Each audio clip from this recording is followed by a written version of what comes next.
Okay guys, it's raining outside, so I was a bit kind of stuck for where to do this, but I made a kind of a basic carving here for, this is really for Tim. He asked me to, Tim List, he asked me to show him how to do a backflow. It's pretty easy once someone tells you or shows you.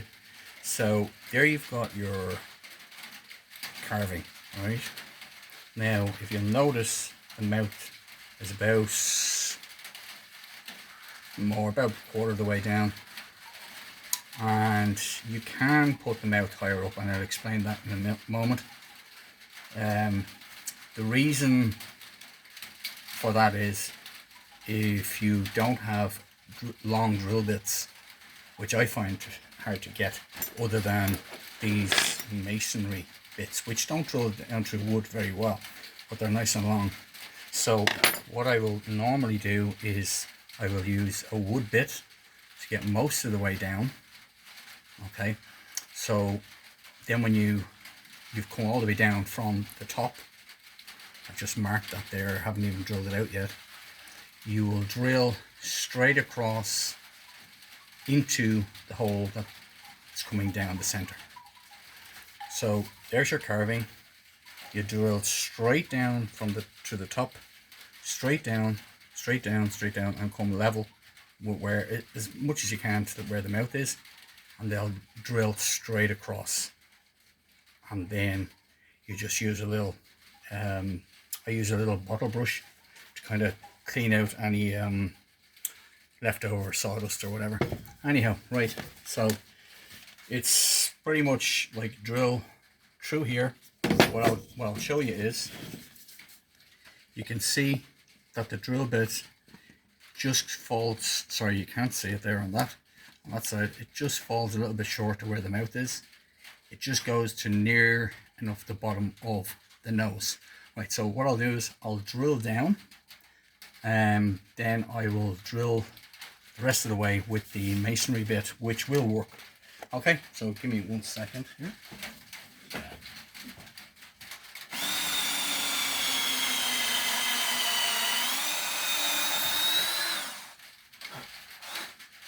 Okay.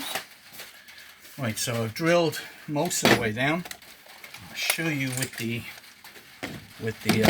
drill bits, minus where the chuck is, it goes to roughly just the tip of the nose.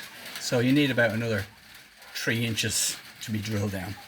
Okay, so we'll swap over with the masonry bits. I will use the larger one. Often it's soft wood, so it should be okay. But if you're doing it with a harder wood, again, I just wasn't able to find any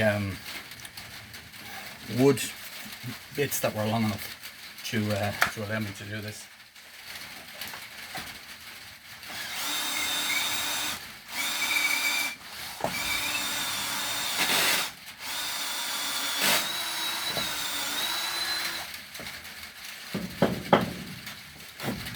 Okay, now if I put that in, I can take it back out, get a reference. I have a black mark on it. Yes, I've successfully done that.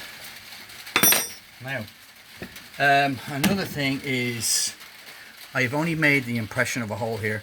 I made this mistake many times before, where I would carve in the lips, then I'd go to carve a hole in the center, and you'd end up taking half the lip out. So I just done the impression of a lip, and what I'll do now is I'll drill straight across to meet that hole that's going down the center. So it's coming all the way down, and I'll just drill straight across. Another thing I made a mistake of doing was drilling kind of up at an angle, and you can actually go to the side of the hole and miss completely.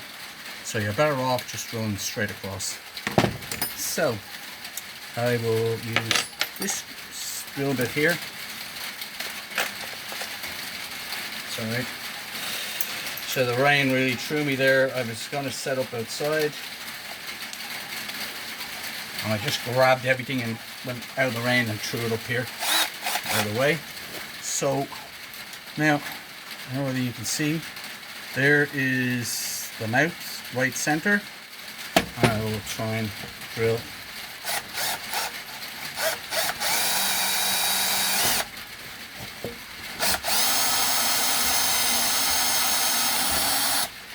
Again, I think I put a black mark on that for the depth. And by that, what I mean is, I used a black marker. I measured from the hole to the corner of the wood and put a black marker on it, just so I know how far I should go in with it. Oh, sorry about that. Sorry about that, guys. Again, I hadn't got my proper stand or nothing ready. So, okay, I think I was successful. Let me see. Yep, sawdust just came out the mouth. So the bottom line is, right, you've got your carving, you get where the mouth is, you've done your nose, the whole lot.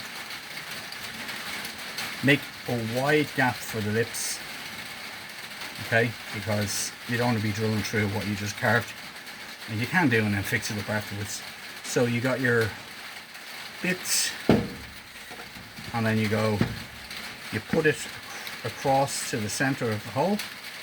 You mark it with a black marker or whatever, felt tip pen, so you know that when you're drilling through the mouth that you don't want to go through and burst through the other side either. So you just want to go through enough.